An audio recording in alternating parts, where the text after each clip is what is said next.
பீகுரு சொந்தங்களுக்கு வணக்கம். இன்னைக்கு நேர்காணல்ல நம்மளோட இருந்திருப்பவர் புவிசார் அரசியல் விமர்சகர் திரு கணேஷ்குமார் அவர்கள். வணக்கம். வணக்கம் கார்த்தி. பிரிக்ஸ் மாநாடு, அதுல எல்லா அந்த கூட்டமைப்பே சேர்ந்து பாத்தீங்கன்னா பகல்காம் தாக்குதலை கண்டிச்சிருக்காங்க. இதையும் இந்த பிரிக்ஸ் மாநாடையும் அது ஃபர்ஸ்ட் உங்களோட பார்வையா சொல்லிருங்க. அதுக்கப்புறம் ட்ரம்ப் அதை பத்தி பேசுறத சொல்லுங்க. பிரிக்ஸ் மாநாடு 17வது மாநாடா பிரிக்ஸ் கூட்டம் ரியோடி ஜெனீரோவில் நடக்குது. ஸோ பிரேசில் தலைநகரத்துல அது பாத்தீங்கன்னா இந்தியா 2 வருஷத்துக்கு முன்னாடி பிரிக்ஸை பிரிக்ஸ் பிளஸ் மாத்துச்சு. ஸோ அதுக்கப்புறமா பிரிக்ஸ் பிளஸ் மாத்துச்சுன்னா கிட்டத்தட்ட ஒரு 6 நாடுகள் உள்ள வந்திருக்காங்க. ஸோ இதுக்கு முன்னாடி இருந்ததெல்லாம் பாத்தீங்கன்னா 3 ஆசியாவின் நாடுகள், ஒரு தென் அமெரிக்க நாடு, ஒரு ஆப்பிரிக்க நாடு, இப்படிதான் அந்த பிரிக்ஸ் கூட்டமைப்பு இருந்தது. அதுக்கப்புறமா இப்ப எத்தியோப்பியா, ஈஜிப்டு, அப்புறமா ஈரான், சவுதி அரேபியா, அப்புறமா எல்லாருமே, அதாவது யுஏஇ, ஸோ இந்த நாடுகள் எல்லாமே உள்ள வந்துருச்சு. ஸோ இப்போ பிரிக்ஸ்ன்றது ஒரு குடும்பம் பெருசாயிடுச்சு. ஸோ எக்ஸ்ட்ராவா 6 பேர் வந்திருக்காங்க. மொத்தம் 11 பேர் சேர்ந்து முதல் முறையாக எல்லாருமே இருக்கக்கூடிய ஒரு மீட்டிங் வந்திருக்கு. ஸோ வரவேற்கிறோம். இதுல இன்க்ளூசிவிட்டி அப்படிங்கிறதும் அதே மாதிரி குளோபல் சவுத்தோட ரெப்ரஸன்டேஷன் இன்க்ரீஸ் பண்றது, அதுதான் இந்த தீம். இந்த பிரிக்ஸ் சமிட்டோடைய தீம் என்னன்னு பாத்தீங்கன்னா, குளோபல் சவுத்தை எப்படி எம்பவர் பண்றது, அதாவது பின்தங்கிய நாடுகளை எப்படி முன்னுக்கு கொண்டு வர்றது அப்படின்றது தான். எல்லாரையும் எப்படி ஒரே ஒரு ஒரு வரையறுப்புள்ள இல்ல வரம்புக்குள்ள கொண்டு வர்றது அப்படின்னு அதுதான் தீமா வச்சு இது பண்ணியிருக்காங்க. ஸோ இந்த பிரிக்ஸ் சமிட். ஸோ பிரதமர் மோடி மாத்திரம் தான் ஒரு பெரிய தலைவரா இப்ப அந்த மீட்டிங்க்கு போயிருக்காரு. விளாடிமிர் புட்டின் அவர்கள் வர முடியாத சூழ்நிலைனால அவர் போல. ஜி ஜின்பிங் எங்க இருக்காருன்னே தெரியல, அதனால ஜி ஜின்பிங்கும் வரல. ஸோ இப்ப அதுவும் ஃபர்ஸ்ட் டைம் நினைக்கிறேன் சைனாவோட அதிபர் ஜின்பிங் வரவே இல்லை. என்ன காரணம்? இன்னொரு செய்திகள் வருது, அவர் வீட்டு சேரில் வச்சுட்டாங்க, ராணுவம் கையில எடுத்துட்டாங்க. சைனால என்ன நடக்குது? சைனா பொறுத்த வரைக்கும் இப்படிதான். ஸோ எப்பவுமே பார்ட்டி தான் பெருசு. என்னைக்குமே எந்த ஒரு இடத்துலயுமே ஆர்கனைசேஷன் தான் பெருசு. ஆர்கனைசேஷனை மீறி யாரும் பெருசா, ஆர்கனைசேஷனோ இல்ல நாட்டை மீறியோ ஒண்ணு பெரிய ஒரு ஆளுன்னு யாருமே கிடையாது. ஸோ அப்படி இருக்கும்போது அவர் தன்னைத்தானே ப்ரொஜெக்ட் பண்றதுக்காக பெரிய பவர்ஸ் எல்லாம் கன்சாலிடேட் பண்ணி அவர் வச்சிருந்தாரு. ஸோ உள்ளுக்குள்ள சில இஷ்யூஸ் போயிட்டு இருக்குன்னு சொல்றாங்க. அதாவது அவருடைய பார்ட்டிக்குள்ளேயே சில இஷ்யூஸ் எல்லாம் போயிட்டு இருக்கு. ஸோ அதனால அவருக்கு கொஞ்சம் என்ன சொல்றது, அழுத்தம் தரப்பட்டிருக்கிறது. அவருக்கு அவர் ரொம்ப நாள் இருக்கக்கூடிய ஒரு இது என்ன சொல்றது, ஜனாதிபதி அப்படின்னு சொன்னாலும் அவர் 2027க்கே ரிட்டையர் ஆகிற மாதிரி ஒரு ஏற்பாடுகள்லாம் போடுற மாதிரி விஷயம் எல்லாம் வருது. அதாவது முன்கூட்டியே அவரோட டேர்மை முடிக்கிற மாதிரி. ஸோ இதெல்லாம் அவங்க உள்நாட்டுக்குள்ள நடக்கக்கூடிய விஷயம். அது உட்கட்சி பூசல். ஸோ அந்த கட்சிக்குள்ள என்ன வேணா நடக்கும், அதுக்குள்ளெல்லாம் நம்ம போக வேண்டாம். ஆக முதல்ல அவர் வரல அப்படிங்கிறது மாத்திரம் தான் பிரிக்ஸை பொறுத்த வரைக்கும் இருக்க செய்தி, முக்கியமான செய்தி. புட்டின் அவர்களுக்கு ஒண்ணு யுக்ரைனோட பிஸியா இருக்காரு. ரெண்டாவது அவர் அவரை அரெஸ்ட் பண்ணுவோன்ற மாதிரிலாம் ஐசிசி, இன்டர்நேஷனல் கோர்ட் ஆஃப் இது இருக்கு இல்லையா, என்ன சொல்றது, ஜஸ்டிஸ், அதுல எல்லாம் இவங்க போயிட்டு அது பண்ணி அந்த ஏதாவது ஒரு விஷயமா ஒரு பேசுபடும் பொருளா கிரியேட் பண்ணுவாங்க. அது வேண்டாம், அவாய்ட் பண்ணலாம் அப்படின்னு சொல்லிட்டு அவர் அதை வருவதை தவிர்த்துட்டார். ஸோ எல்லாமே விர்ச்சுவலா பேசியிருக்காங்க. எல்லாருமே யாரும் வராமலாம், நேர்ல தான் வரல, விர்ச்சுவலா எல்லாருமே பேசியிருக்காங்க. இல்ல, இன்னொரு சர்ச்சை என்ன வந்திருக்குன்னா, யாரெல்லாம் அங்க அமெரிக்காக்கு எதிரான மனநிலையோட பிரிக்ஸ்ல கலந்துருக்காங்களோ அந்த கண்ட்ரிஸ்க்குலாம் 10% எக்ஸ்ட்ரா டேரிஃப் போட போறேன்னு சொல்லிட்டு டொனால்ட் ட்ரம்ப் அமெரிக்க அதிபர் அவர்கள் இப்ப அறிவிச்சிருக்காரு. இது என்ன மாதிரியான பின்விளைவுகளை ஏற்படுத்தும்?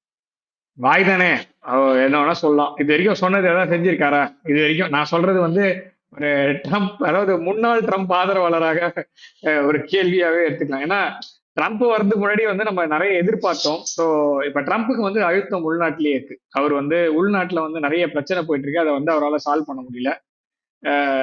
அதாவது சக்தியும் சிவனும் அப்படின்னு சுத்திட்டு இருந்தவங்க இப்போ எலான் மஸ்க் வேற தனியா கட்சி ஆரம்பிச்சிட்டாரு. ஸோ நேத்தில இருந்து அது வேற ஒரு பெரிய தொல்லை. 249வது சுதந்திர தினத்தை கொண்டாடி இருக்காங்க. ஸோ நம்ம படத்துல எல்லாம் நிறைய சுதந்திர தின வசனம் எல்லாம் நிறைய அமெரிக்கன் பிரசிடென்ட் பேசுவாங்க. அதெல்லாம் தாண்டி பில்லு ஒன்று பாஸ் பண்ணியிருக்கேன் அப்படின்னு சொல்லிட்டு பழைய பில்லையே எடுத்து கொஞ்சம் ஒரு பட்டி டிங்கரிங்லாம் பார்த்து ஒன்று காமிச்சிருக்காரு. ஸோ அதை தவிர பெருசா அவங்க நாட்டில் பேசப்படும் பொருளாக எதுவும் இல்லை. ஸோ அமெரிக்கா அவர் சொல்றது யாரும் கேட்கறதுக்கு ரெடியா இல்லை. அதான் உண்மையிலேயே சொல்ல போனா, ஈரானும் சொல்றது கேட்க ரெடியா இல்லை, இஸ்ரேலும் சொல்றது கேட்கறது ரெடியா இல்லை. கேட்ட ஒரே ஆளு முனீர் தான். சரி, நீ கேட்டதுக்காக உன்னை ட்ரீட் கொடுக்குறேன்னு சொல்லி நம்ம ஊர்ல எல்லாம் சொல்லுவாங்கல்ல, சின்ன பசங்க எல்லாம் கூட்டிட்டு போயிட்டு ட்ரீட் வைப்பாங்க. நான் சொன்னதை நீ கேட்டீங்கன்னா உனக்கு ட்ரீட் வைக்கிறேன். அந்த மாதிரி மோடி சொல்றதை கேட்க மாட்டேன்னு சொல்லிட்டாரு. பெஞ்சமின் நெட்டன்யாஹூ கேட்க மாட்டேன்ட்டாரு. ஈரான் வந்து தயவு செய்து வெளியில போயிருன்னு சொல்லிட்டாங்க. ஸோ அப்போ கேட்ட ஒரே ஆள் பாகிஸ்தானுடைய ஃபீல்டு மார்ஷல் தான். ஏன்னா அவருடைய வெளியுறவுத்துறை அமைச்சர் கூட கண்டபடி அமெரிக்காவை போட்டு கொடுக்குற மாதிரி பேசியிருக்காரு. அதனால வேற யாருக்கும் ட்ரீட் கொடுக்கக்கூடிய நிலைமையில ட்ரம்ப் இல்ல.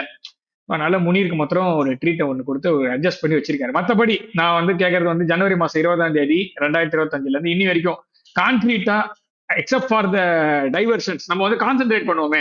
நீங்க வந்து ஒரு டைவர்ஷன்ல இன்னொரு டைவர்ஷன் மாத்திரம் போயிட்டே இருக்கும். சரியா? முதல்ல வந்து வந்த உடனே வெளியேற்றுவேன்னு சொல்லி அதாவது குடியுரிமை பெறாமல் உள்ள வந்தவர்களை வெளியேற்றுவேன்னு சொல்லிட்டு ஒரு 10,000 பேரை வெளியேற்றுறேன்னு சொல்லி எத்தனை 20 கோடி பேர் இருக்காங்க, 10 கோடி பேர் இருக்காங்க.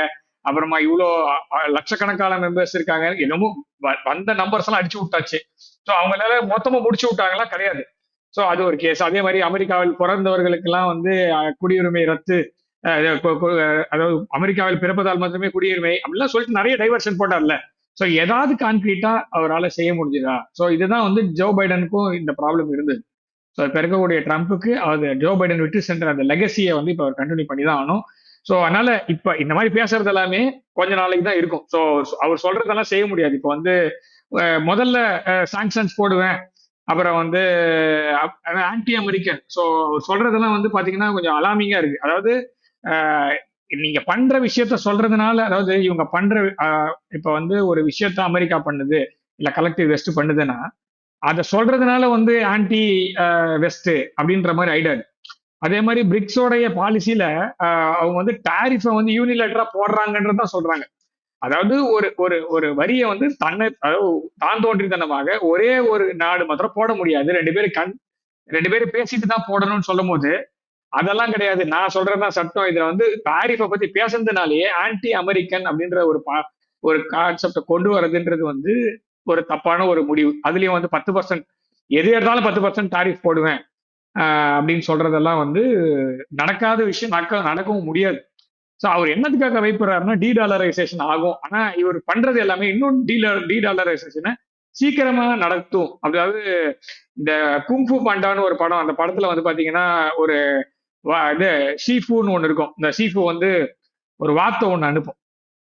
இந்த வாக்குனாலதான் அந்த தைலாந்து தப்பிக்கும். அந்த மாதிரி ஸோ இவர் எடுக்கிற பாலிசினாலே அந்த டீடாலரைசேஷன் சீக்கிரமா நடக்குமா அப்படிங்கிறது தான் நம்மளோட பார்வையா இருக்கு. ஏன்னா இவர் சொல்றது வந்து அவரை தன்னைத்தானே ஐசோலேட் பண்ற மாதிரி இருக்கு. ஏன்னா இதுல வந்து ஃபாஸ்டஸ்ட் க்ரோயிங் எக்கானமிஸ் இருக்கு, பெரிய பெரிய நாடுகள் இருக்கு, கிரிட்டிக்கல் ரிசோர்ஸ் மினரல்ஸ் எல்லாம் இருக்கக்கூடிய அந்த சப்ளை செயின்லாம் இருக்கிற நாடு இருக்கு. நீங்க வந்து இப்போதைக்கு வந்து US can be run by IPO. So அதாவது ஐபிஓ ஃப்ரெண்ட்லியா இருக்கலாம், அப்புறமா இன்டெலெக்சுவல் ப்ராப்பர்ட்டி பேஸ் பண்ணி இதெல்லாம் இருக்கு.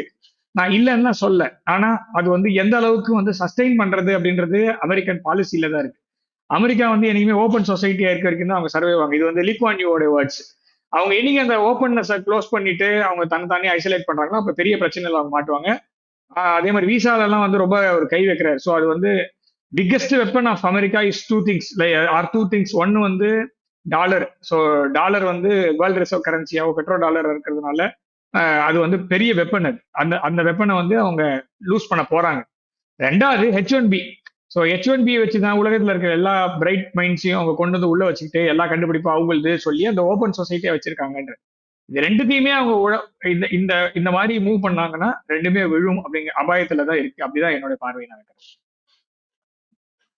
அதே மாதிரி இந்த பிரிக்ஸ் பயணத்துக்கு முன்னாடி சில பல சின்ன நாடுகளுக்கு எல்லாம் வந்து மோடி அவர்கள் பயணம் செஞ்சுட்டு தான் பிரிக்ஸ் மாநாடுக்கே போனாரு.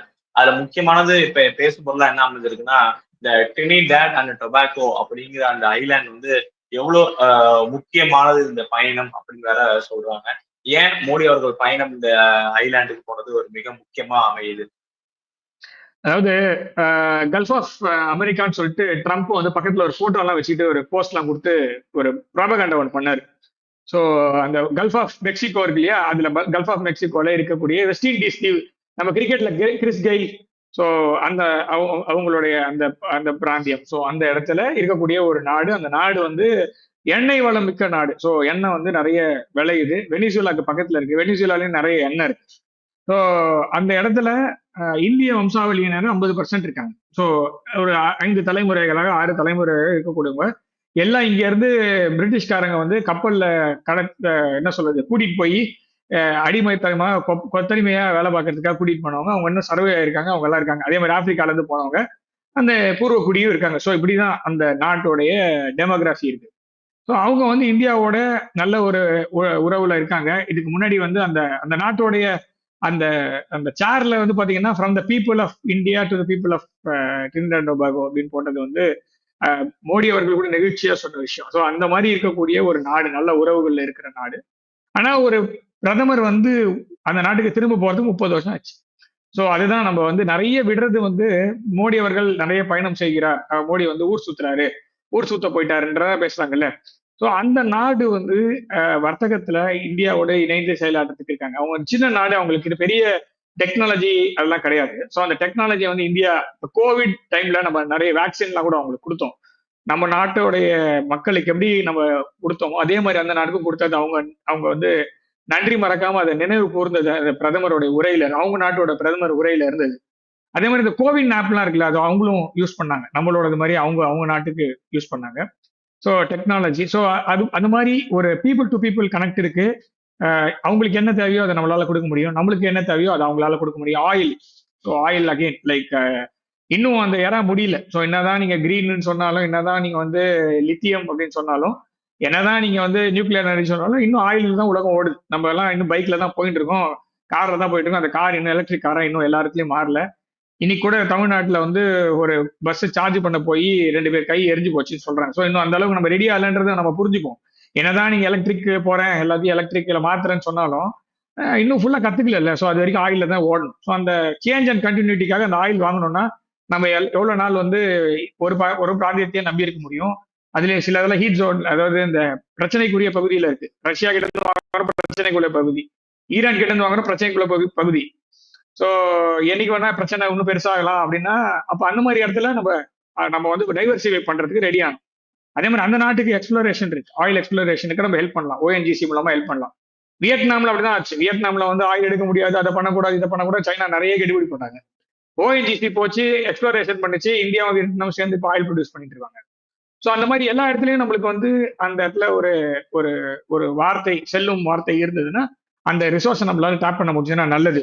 ஸோ அதே மாதிரி இனத்தாலும் சரி, அதே மாதிரி வந்து கலாச்சாரத்தின் மூலமாக நம்ம இன்னும் கனெக்ட் ஆயிருக்கோம் அப்படின்னும் போது, அதே மாதிரி பெண்களுக்கான சக்தியும் அந்த நாட்டில் நம்ம பார்க்க முடியுது. பிரதமர், ஜனாதிபதி 2 பேருமே பெண்கள். ஸோ இதெல்லாம் வந்து இந்தியாவுக்கும் அவங்களுக்கும் நிறைய ஒத்து போகுது. பக்கத்திலேயே மேல பெரிய நாடு, உலகத்தின் மிகப்பெரிய நாடு, பெரிய சர்வ அதிகாரமும் கொண்ட நாடு, 250 வருஷம் ஆச்சு. இது வரைக்கும் ஒரு தடவை கூட ஒரு பெண் வந்து ஒரு முக்கியமான பதவியில, அதாவது பிரசிடென்ட் சப்போஸ்ட்ல உட்கார்ந்ததே கிடையாது. மேக்சிமம் வந்து வைஸ் பிரசிடென்ட் வரைக்கும் தான். ஸோ அந்த மாதிரி இருக்கக்கூடிய கலாச்சார ரீதியாக நம்மளோட ஒத்து போறதுன்னா அந்த நாட்டோட ஒரு நல்ல உறவு வைக்கிறது நல்லது அப்படின்றதான் இந்தியாவோட பார்வையா இருக்கு. அதே மாதிரி இந்தியா பெரிய நாடு, சின்ன நாடுலாம் பார்க்கவே பார்க்காது. ஸோ எல்லாரோடையும் ஒரு ஒரு என்ன சொல்றது, ஒப்பந்தம் போடுறதுலயும் அவங்களுக்கு ஹெல்ப் பண்றதுலயும் எதுவும் தப்பு இல்லை. அடுத்தது இன்னும் பாகிஸ்தான் வந்து சிரிப்பு மூட்டிட்டே இருக்காங்க. என்னன்னா வந்து ரஃபேல வந்து சைனா வந்து வீழ்த்திருச்சு அப்படின்னு சொல்லிட்டு. ஏன் உலகம் அறிஞ்ச உண்மை, ரஃபேல ஒண்ணுமே பண்ண முடியலன்னு. பட் ஏன் இந்த பொய் செய்தியா பரப்பணும் அவங்க? சைனாவுக்கு அந்த சக்தி இருக்கா நம்மள ரஃபேல வீழ்த்துற அளவுக்கு? முதல்ல இருக்கிறத காப்பாத்திக்க சொல்லுங்க, அப்புறமா அதாவது பறக்கிறத அடிக்கிறதுக்கு முன்னாடி முதல்ல தரையில இருக்கிறத காப்பாற்றணும். இது வரைக்கும் 11 பேஸ் போயிருச்சு. அந்த 11 பேஸ்லயும் முக்கியமான நூர்கான் ஏர்பேஸ்ல வந்து பக்கத்துல வந்து அணு ஆயுதம் இருந்ததா பாகிஸ்தான்ல சொல்றாங்க. அதோட சிஐஏ ஆபரேட்டிவ் சொல்றாரு, பாகிஸ்தானோட அணு ஆயுதம்லாம் அமெரிக்காவுடைய கண்ட்ரோல்ல இப்ப இருக்கு, அதெல்லாம் சேஃபா இருக்கு, ஒரு யாரும் பயப்பட வேணாம், எல்லாத்தையும் கஷ்டப்பட்டு பத்திரமா எடுத்து வச்சிருக்கோம் அப்படின்னு சொல்றாரு. அப்ப அவங்க அணு ஆயுதமே யார்கிட்ட இருக்குன்னே தெரியல ஒரு நாட்டுக்கு. அந்த நாட்டுக்கு எதுக்கு இந்தியாவை பத்தி பேச்சு? முதல்ல தண்ணி நிறுத்திட்டாங்க. ஸோ அந்த தண்ணியை திரும்பி வாங்குறது எப்படி? அந்த தண்ணி இல்லாம அடுத்தது எப்பவுமே பாகிஸ்தானோட ஒரு ஒரு கலாச்சார தொடர்பு என்னன்னா, ஒரு பிரைம் மினிஸ்டர் வந்தாருன்னா 4 வருஷத்துக்குள்ள ஏதாவது பிரச்சனை வந்து அவர் பிரைம் மினிஸ்டர் வீட்டுக்கு போயிடுவாரு. ஒண்ணு துபாய், சவுதி அரேபியா இந்த நாட்டுல வந்து அகதியா போயிடுவாரு எக்ஸைல்ல, இல்லைன்னா லண்டன்ல போய் தஞ்சம் புகுவாரு. இந்த மாதிரி தான் ஏதாவது போனமே தவிர மற்றபடி எதுவும் கிடையாது. ஸோ அப்ப சபாஸ் ஷெரீஃபும் இந்த எலெக்ஷனே டுபாகூர் எலெக்ஷன் அவர்கள் பொறுத்த வரைக்கும். ஏன்னா கண்டிப்பா இம்ரான் கான் நின்று இருந்தாருன்னா அவர் தான் ஜெயிக்கக்கூடிய. இந்தியாவோட ஒழுங்கா போறேன்னு சொன்னவனு இம்ரான் கானை கவுத்து விட்டாங்க. சோ இந்தியாவோட மோடியோட நான் பயணிக்க தயார்னு சொன்னாரு இம்ரான் கான், அன்னியோட ஒரு கவுத்து விட்டது தான் சரி. ஸோ சபாஸ் ஷெரீஃபை கொண்டு வந்து உட்கார வச்சாங்க, ஒரு எலெக்ஷனை கண்டக்ட் பண்ணாங்க. ரொனால்டோ அப்புறம் மாரடோனா எல்லாரும் ஓட்டு போட்டு ஒரு வழியா சபாஸ் ஷெரீப் வந்து இப்போ பிரதமரா இருக்காரு. சரி அவர் தான் ஃபுல் பவர்ல இருக்காரா பார்த்தானா முனீர் தான் பவர்ல இருக்காரு போல இருக்கு. சோ இந்த மாதிரி எல்லாம் வச்சுக்கிட்டு இவங்க உள்நாட்டு பிரச்சனைய முதல்ல பார்க்காம ரஃபேல சுட்டேன், அப்புறமா வந்து எஸ்யூ ரக விமானத்தை சுட்டேன்னு சும்மா ஏதாவது அவங்க நாட்டு மக்களுக்கு ஏதாவது அவங்க ஏதாவது நம்புவாங்க. அவங்க நாட்டு மக்கள் வந்து நம்ம நாடு மாதிரி ஒரு கேள்வி கூட கூட பரவாயில்ல. இன்னி வரைக்கும் 1948ல இன்னி வரைக்கும் ஒரு போர் கூட ஜெயிச்சது கிடையாது. ஆனா இந்த மக்கள் வந்து இன்னி வரைக்கும் சோசியல் மீடியால நீங்க எந்த இந்தியா போஸ்ட்ல போய் பாத்தீங்கன்னாலும் பாகிஸ்தான்காரங்க தான். நம்ம ஆளுங்களுக்கு கூட நிறைய வேலை இருக்கு. சோ அதனால பெருசா எதுவும் நம்ம பதில் தான் சொல்ல. ஆனா அவங்களுக்கு முழு நேர வேலையா பாகிஸ்தானுடைய குடிமகன்கள் எங்க குத்த வச்சு உட்கார்ந்துருக்காங்கன்னு பாத்தீங்கன்னா, சாரி இந்த வார்த்தைக்கு, பட் அதான் ஃபேக்ட். நீங்க வேணா போய் செக் பண்ணி பாருங்க. எந்த ஒரு இந்தியாவோட போஸ்டா இருந்தாலும் பாகிஸ்தான்காரங்க 10 பசங்க 20 பசங்க இதே வேலையா நாங்க ஜெயிச்சிட்டோம் இந்த எனக்கு கல்யாணம் அந்த மாதிரி சுத்திட்டு இருப்பாங்க. இவ்வளவுதானே தவிர ரஃபேல் எல்லாம் சுடுறதுக்கான சான்சஸே கிடையாது. முதல்ல ரஃபேல் வந்து அவங்க பார்டருக்குள்ள போறதுக்கான இதுவே இப்போதைக்கு கிடையாது. ஏன்னா எல்லாமே பிரம்மோஸ்ல 30 செகண்ட் தான் டைம் இருந்தது. நான் ட்ரம்ப்புக்கு போன் பண்ணேன்றாரு ஒருத்தர், பாகிஸ்தானுடைய பிரதமர் அலுவலகத்தில் 30 செகண்டுக்குள்ள ரஃபேல் சுட வராங்க. அதாவது 30 செகண்டுக்குள்ள என்னென்னலாம் பண்ண முடியும். அதாவது 30 செகண்டுக்குள்ள ரஃபேல சுட்டுருவாங்க, 30 செகண்டுக்குள்ள இந்தியாவோட ஏர் பேஸை உடச்சிருவாங்க, 30 செகண்டுக்குள்ள ட்ரம்ப்புக்கு போன் பண்ணுவாங்க. இந்த மூணுத்துல ஏதாவது ஒரு ஒன்று தான் நடந்திருக்க முடியும். சோ அநேகமா அந்த ட்ரம்ப்புக்கு போன் பண்ணது தான் கடைசியா 30 செகண்டுக்குள்ள பண்ணிருக்க முடியும். ட்ரம்ப்புக்கு போன் பண்ணி தயவுசெய்து அதை இப்ப சொல்லி நிறுத்துங்கன்றது மாத்திரம் தான் நடந்திருக்குமே தவிர இந்த ஏர் பேஸ் அடிச்சது ரஃபேல சுட்டு வைத்ததெல்லாம் வந்து அவங்க வேணா படம் எடுத்துக்கலாம். அந்த படம் கூட ரொம்ப கொடூரமா இருக்க மாதிரி தான் அவங்க படம் எடுக்கிறாங்க. சோ அது கூட இந்தியாவோட பாலிவுட் ரேஞ்சு கூட இல்ல. சோ அதனால பாவப்பட்டு ஏதோ சொல்லிட்டு போறாங்க, விடுங்க. வேற ஏதாவது நம்ம வந்து பாத்துக்கணும். காணல எழுதியான கேள்வியா, வருகிற 26ஆம் தேதி மாலத்தீவோட சுதந்திர தினத்துக்கு நம்ம பாரத பிரதமர் அவர்கள் வந்து சிறப்பு விருந்தினர் அழைச்சிருக்காங்க. இதே மாலத்தீவோட நம்ம பார்த்திருப்போம், அறிவா ஏற்றோட நம்மளுக்கு எப்படி பிரச்சனை வந்துச்சுன்னு. பட் இன்னைக்கு என்னன்னா அவங்க நம்ம இதுக்கு வந்திருக்காங்க. இது எப்படி பாக்குறீங்க? சொன்னா இல்லையா, இது வந்து நம்ம முதலே பேசணும்ல கார்த்தி, எல்லாமே அப்படிதான். என்ன வேணா சொல்லிக்கிட்டோம், கடைசியில அடிச்சாலும் குடிச்சாலும் இங்கதான் வந்து நிக்கணும். கேரம் போர்டு மாதிரி தான், காயின் எங்க வேணா சுத்தினாலும் கடைசியில பாக்கெட்ல தான் விழும். ஸோ அந்த மாதிரி எங்க வேணா போய் சுத்திக்கோ, சைனான்னு போ, துருக்கின்னு போ, பாகிஸ்தான் போ, எங்க போனாலும் இவங்க நாடு பிரேயர் பிரச்சனையில இருந்தது. ஆபரேஷன், அதாவது அவங்க நாட்டுடைய உள்ள வந்து பிரதமர் அலுவலகம், அவங்க பிரசிடென்சியல் பேலஸை வந்து தீவிரவாதிங்க கண்ட்ரோல் எடுத்தான முதல்ல பாகிஸ்தான்ல போன் பண்ணாங்க, முடியல, என்னால வர முடியாதுன்னு சொல்லிட்டாங்க. யூகேக்கு போன் பண்ணா இந்தியாவுக்கு போன் பண்ணுன்னு சொன்னாங்க. யூகே 2 நாள் அவன் பரவாயில்லையானாங்க. இந்தியா 20 மணி நேரத்துக்குள்ள ஃபுல் கண்ட்ரோல் எடுத்து கொடுத்தாங்க. ஸோ அப்போதான் இந்தியாவுக்கும் மாலத்தீவுக்குமான உறவுகள் முதலே ஸ்டார்ட் ஆச்சு. ஸோ அப்போதுல இருந்து இன்னி வரைக்கும் தண்ணி கொடுக்குறோம், அவங்களுடைய எல்லா ப்ராஜெக்ட்ஸும் நம்ம எடுத்து பண்ணி கொடுக்குறோம். எல்லாம் பண்ண பிறகும் அவங்க வந்து ஆசை யாரை விட்டுது. ஸோ அதனால சைனாவும் சரி, துருக்கியும் சரி, அவங்களுடைய ட்ரை பண்றாங்க அந்த இடத்துல, அந்த பிராந்தியத்துல தான் பண்ண முடியுமான்னு சொல்லிட்டு. கடைசியில எங்க வந்து நிற்பாங்கன்னா மோடி கிட்ட தான் வந்து நிற்கணும். ஸோ அதனாலதான் அழைப்பு வருது. என்னதான் அடுத்தது பங்களாதேஷ்ல இருந்து கூப்பிடுவாங்க, வெயிட் பண்ணுங்க. நம்ம எதுக்கு நீங்க மாலத்தீவோட நிற்கிறீங்க? அடுத்தது இலங்கையில கூப்பிட்டாங்களா, இலங்கையை பத்தி முதல்ல பேசினாங்க, ஸ்ரீலங்காவோட உறவு அப்படியே துண்டா போயிடுச்சுன்னு. நாம அப்பவும் சொன்னோம் கொஞ்சம் வெயிட் பண்ணுங்க, டைம் இருக்கு அப்படின்ட்டு. இலங்கைக்கு கூப்பிட்டு எவ்வளவு, அதாவது அனுராக் குமார திசாநாயக்கா வந்த உடனே அவ்வளவுதான் பெரியது. அவர் எவ்வளவு ஒழுங்கா நடந்துக்கிறாரு, இப்ப எவ்வளவு வித்தியாசம் இருக்கு. சோ அதுதான் சொல்றேன், அந்த மக்களுக்கு ஆட்சியாளர்களுக்கு என்ன போய் சேரணுமோ சேரும். அது வரைக்கும் வெயிட் பண்ணுங்க. மாலத்தீவுல இப்ப நடந்திருக்கு. அடுத்தது பங்களாதேஷ், பாகிஸ்தானுக்குமே சொல்றேன் நான், வேற வழி கிடையாது. பாகிஸ்தானுக்குமே இதான் வழி. அவங்க சைனா பக்கத்துல ஒரு பக்கம் வார்த்தையை கேட்டுக்கிட்டு, சைனால இருக்க சில தலைவர்கள் சொல்ற வார்த்தையை கேட்டுட்டு ஆடிட்டு இருக்காங்க. சைனாவுக்கும் பெருசாலாம் ஒரு இந்தியாவை எதிர்ப்பு இருக்கணும்லாம் இப்ப அவசியம் கிடையாது. அவங்களுக்கு they have other things to do. அமெரிக்காவுக்கு இப்ப இந்த பிராந்தியத்துல பெரிய அண்ணன் ஸ்தானம் வேணும் அப்படின்னா அதுக்கு வந்து ஒரு பகடக்கா வேணும். ஈரானை கண்ட்ரோல்ல வைக்கிறதுக்கும் இந்த பிராந்தியத்துல ஒரு செல்வாக்கை காமிக்கிறதுக்கும் ஆப்கானிஸ்தான் அடிச்சு தெரிஞ்சிட்டாங்க. ஸோ அப்போ ஒரே வழி பாகிஸ்தான் தான். ஸோ ஒசாமா பின் லாடனை போஸ்ட் பண்ண பாகிஸ்தானுக்கு மேஜர் நான் நேட்டோ அலை ஸ்டேட்டஸ் கொடுத்து இன்னி வரைக்கும் நல்லா பண்றப்பா தம்பின்னு சொல்லி தட்டி கொடுக்குற நாட்டுக்கெல்லாம் இது பெரிய மெசேஜ் தான் இது. அடுத்தது மாலத்தீவு வந்த மாதிரி பங்களாதேஷ் வரும், பங்களாதேஷ் வர மாதிரி பாகிஸ்தானும் ஒரு நாள் வரும். இதை நான் வந்து சொல்றது எக்ஸாஜரேஷன், இது வந்து உருட்டு, ஏதோ ஒன்று சொல்லிக்கோங்க, சங்கி என்ன வேணா சொல்லிக்கோங்க. ஆனா நடக்குதா இல்லையா மாத்திரம் பாருங்க. நம்ம அன்னைக்கு சொன்னதுதான் இன்னைக்கு சொல்றோம், நான் மாத்தவே இல்லை. ஸோ மாலத்தீவு எப்படி இப்படி அழிச்சதோ அதே மாதிரி பங்களாதேஷம், இதே யூனிஸே கூட நம்மள நாளைக்கு கூப்பிடலாம், ஓகேவா? யூனிஸே கூட மனசு மாறலாம், அவருக்கு தேவையான விஷயங்கள் உள்நாட்டுல நடக்கும். ஸோ நடக்கும் போது அவரு கூப்பிடுவார். ஸோ அப்ப பேசிக்கலாம். அது வரைக்கும் இந்த மோடி எதிர்ப்பு, இந்திய எதிர்ப்பு பேசுறவங்க ஃபேஸ்புக்லயோ இல்ல ட்விட்டர்லயோ கம்பு சுத்துறவங்க சுத்தட்டும். நிச்சயமா நீங்க சொல்ற மாதிரி சொன்னது கொஞ்சம் கொஞ்சமா நடந்துட்டு வந்துட்டே இருக்கு. இதுவும் நடக்கும் அப்படிங்கிறத நம்புவோம். இவ்வளவு நேரம் உங்க நேரத்தை நம்ம தளத்துக்கு வந்து பயந்தமைக்கு ரொம்ப ரொம்ப நன்றி. நல்லதே நடக்கும். வாழ்க வளமுடன். வந்தே மாதரம்.